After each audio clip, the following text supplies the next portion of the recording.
Alright, here's my Yamaha outboard. I'm gonna do a break-in oil change. So basically I have it on a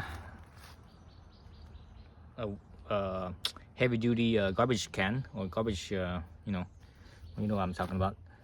So I have filled it up to, we was filled up to this point right here. That's where it's supposed to be. That's supposed to be where the water line is. And I ran it for a little bit until it warmed up. So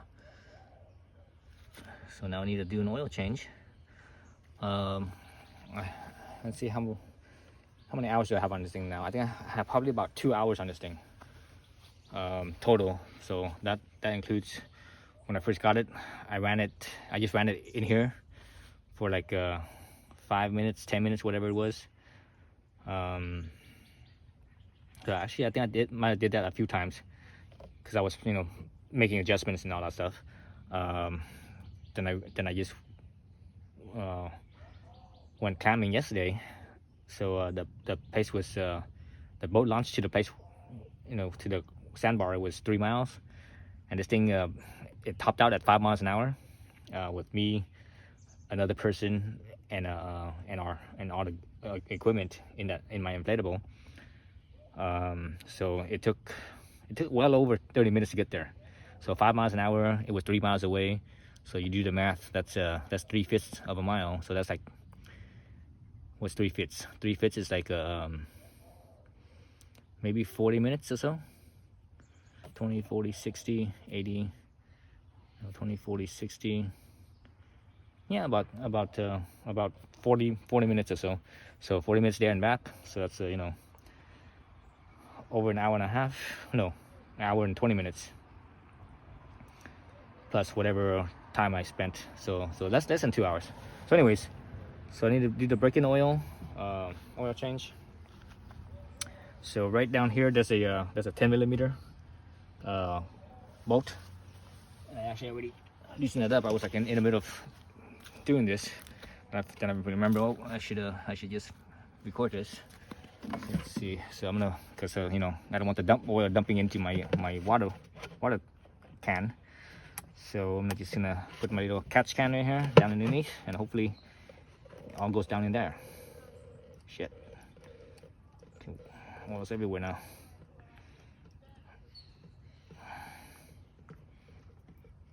Jeez.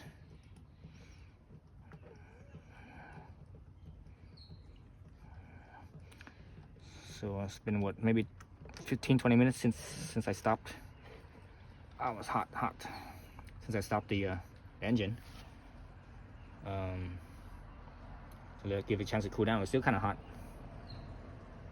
Oh, this is a pretty small bolt. Man, that washer is really small. Okay, so I don't have I'm not sure if I have a aluminum washer, sealing washer that small. I'm gonna have to go to the hardware store to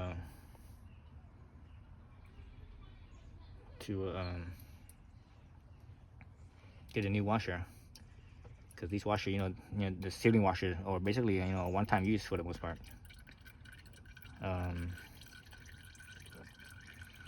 The bad thing about this is since I'm in my water bath right here, I need to hold my hand here, but ideally I would have a outboard stand, so I need to make one. I actually need to go Home Depot and buy some PVC pipe.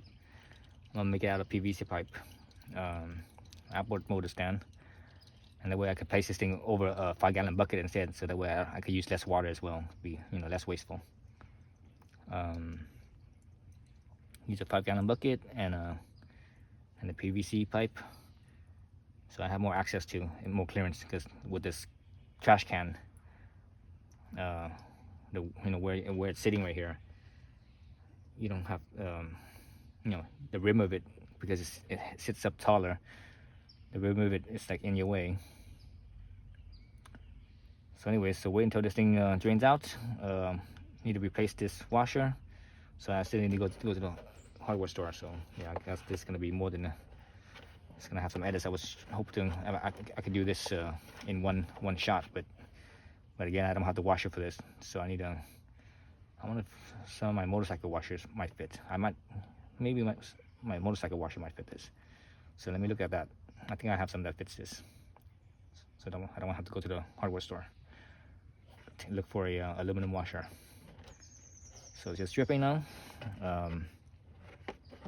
So let me cut out and start a different clip. All right, so I actually put the catch down on the water. It actually floated, and you know, oil is lighter than water, and this plastic is lighter than water, so it floated right underneath there. So it's good. I found myself a sealing washer. This is for my scooter, or my old scooter that I used to have. So the boat, I think the boat size is the same. The ID is the same, but the OD is a little bit bigger. So hopefully it clears whatever clearance I need. So I have that. All right. So let's put this back in. I don't think I could wipe down there because I'm not sure if I could fit in there. Let's see if I could fit my fingers down in there. Wipe the spot. Where is it? Right there. Oh yeah, it's too far. Oh man, I can barely reach it. Nope, can't reach it. It's too far away. That's all right. So here, I could do this without dropping anything into the water. So back here. So it looks like nothing's in the way of that screw or that washer. So the washer is actually slightly larger than the boat head. And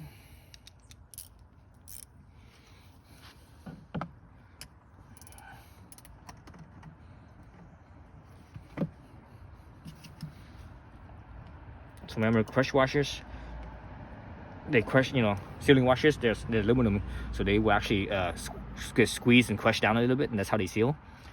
So when you turn it in and you feel it stop, and you just tighten it up a little bit more, it squeezes in a little bit, and you can feel that. You can actually feel it squeeze, get crushed, and you actually feel it, because they can only get crushed so much. You actually feel it, then when you start feeling it not crushed anymore, and it starts to get harder, that's about when you stop. Okay, and that's all you need. You know, it's not a structural bolt, so you don't need a whole bunch of torque on it, but at the same time, it's not you don't want that thing to fall out and cause a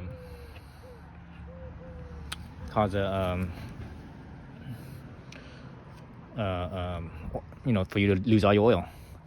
So let's look at this oil here. I can actually see metallic. See plenty of metallic. So it's usually the first run, you know, the first hour or so. I was gonna say the first 20 miles or so, or something like that, 50 miles or so. But then, you know, this is a boat that's a little bit different. So yeah, so I could see some metallic in there. I'm not sure if you guys can see it, because all you say is probably reflection. Let me see if I can angle the camera differently, where the reflection is different. Maybe this direction. Nope, same thing, same shit. Okay, maybe in the shade. Everything in the shade. Nope, same thing. I still see the reflection of the sun. I mean the sky. So anyways, there is metallic in there. Take my word for that.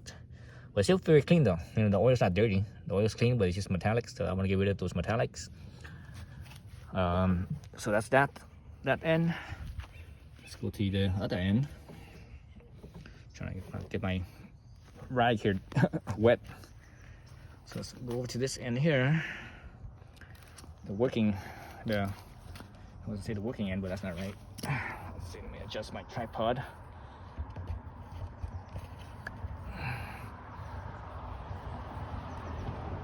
Okay. Tripod adjusted. Get it in as close as I can. Have a better view. Right there, that's good. Okay, so we don't need the wrench anymore. So obviously gotta unsnap the snaps, front and back. There's one. Pull your string out a little bit, so give yourself some slack. Lift it straight up. Watch the clearance on the gas cap. So usually when you do this, at least when I do anyways, this gasket right here tends to stick to the top. So make sure you get it down and out. Okay, so the cover's off to the side. Let's put the gasket back in place. So later on when we put it back together, we won't forget about it, and it's not in the way. Okay. So here's the oil fill, and this is the sight glass. I'm not sure why the sight glass is up so high, because the oil's not supposed to be that high, you know. So if your oil is like up to the sight glass, this, you know, you're way overfilled in oil. So yeah, so I'm not sure why they did that. So let's look at this dipstick.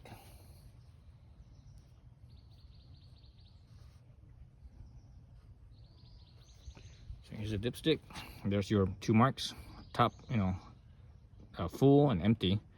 So you have to be within that range, right? So there it is. And this engine there's no oil filter or anything like that. I'm guessing there might be actually, you know what? I'm not even sure if there's an oil pump. It might just be a splash type, where there's something that actually like splashes the water or the oil, and it splashes out everywhere. So it might be that type. You know, this engine is new to me, so I'm not familiar with this yet. I mean, boating is new to me, so I'm not familiar with it at all. But anyways, yeah, so that's the oil fill. Let me go get my oil real quick. All right, so I got my oil funnel and my oil. So let's put this in here.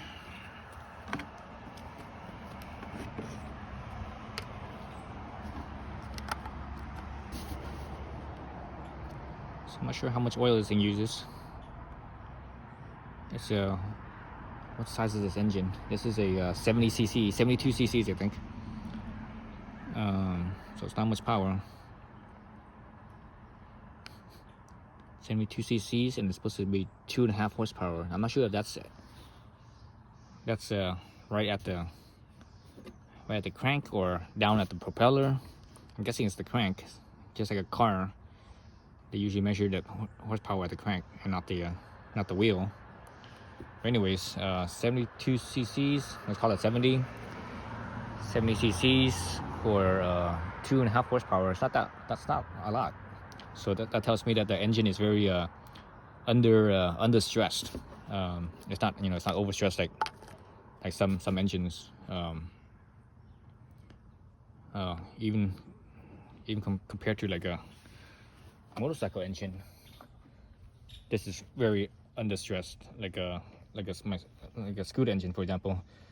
When I had a Honda Ruckus and a Honda Metropolitan, same engine, those were 49 cc's, right? 50 cc's, and those ones were I think at the crank they were putting out 4 horsepower, I believe, maybe 4.5 at the most, but let's say 4 horsepower. So that's still, you know, almost double this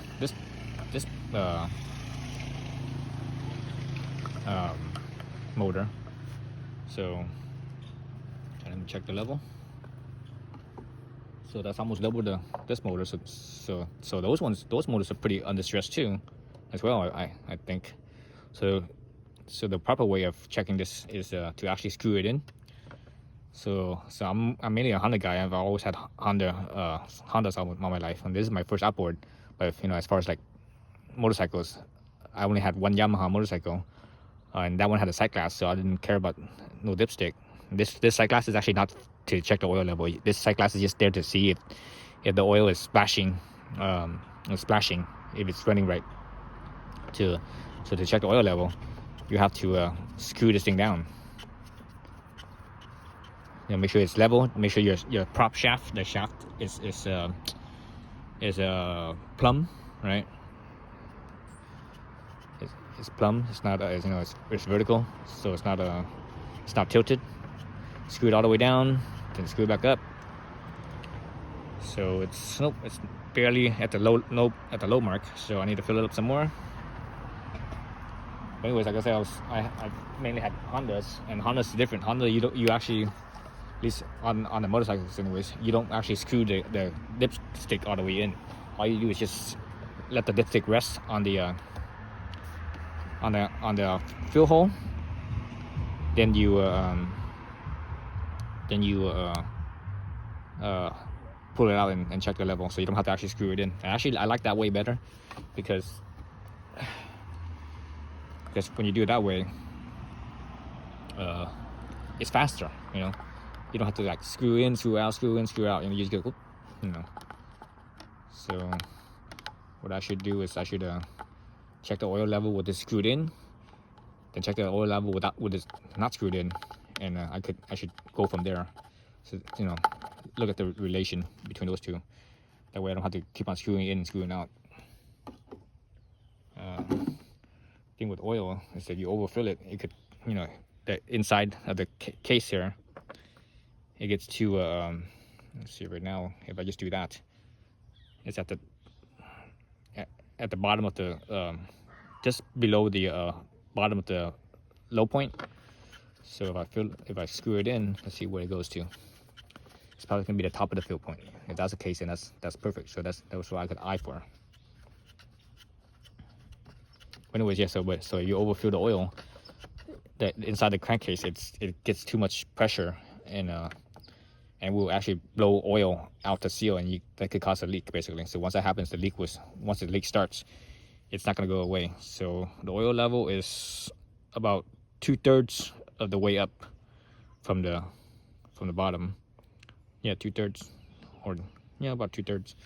So I fill it up a little more until it goes all the way to the top of the fill line.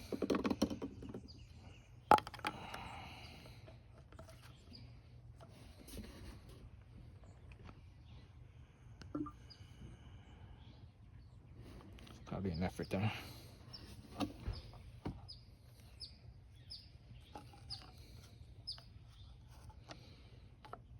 So yeah, so Yamaha's recommendation for the break-in oil change is 20 hours.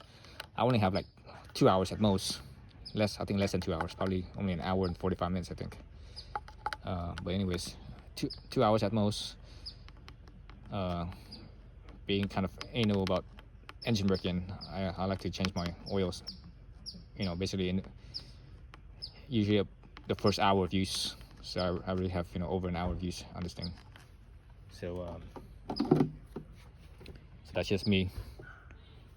And when you saw the oil, it was pretty clean, right? It was, oops, why did I screw it for? Shouldn't have done that. I'm gonna check the relation between not screwing it in. So looks like it's about a quarter of the way up without screwing it in.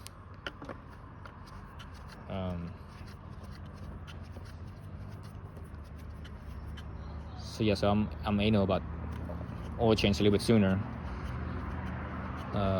just because. And you know, when I changed the oil, you saw that the oil was pretty clean. It wasn't dirty for sure. It was still clean, but it had a lot of, you know, metal particles in it. So I like to get rid of all that. So that those little tiny metal particles, they basically they act like grit. They act like grit, and they could you know, cause premature wear. So I'm right at the top. It's not quite touching the top bar.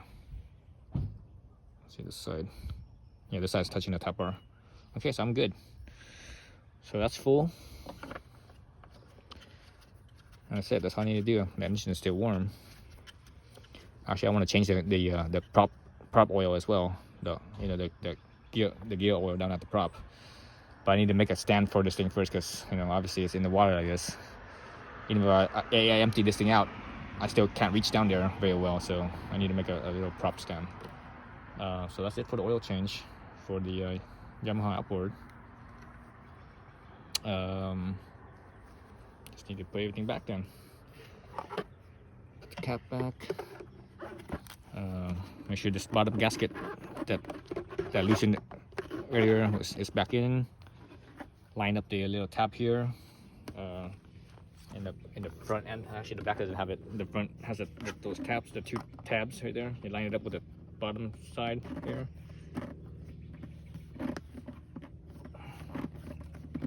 Okay. Snap the back, snap the front, and that's it. I'm done. So what you do is you could actually run the engine for like a minute. then give it like 5 minutes or so to everything to settle down. Then you can check the oil level again. But I'm confident that it's okay. Usually when you fill it all the way to the top, at the very top, you're usually okay. It's not gonna, if it goes slightly lower, you're still within the range. That's it. All right, thanks for watching.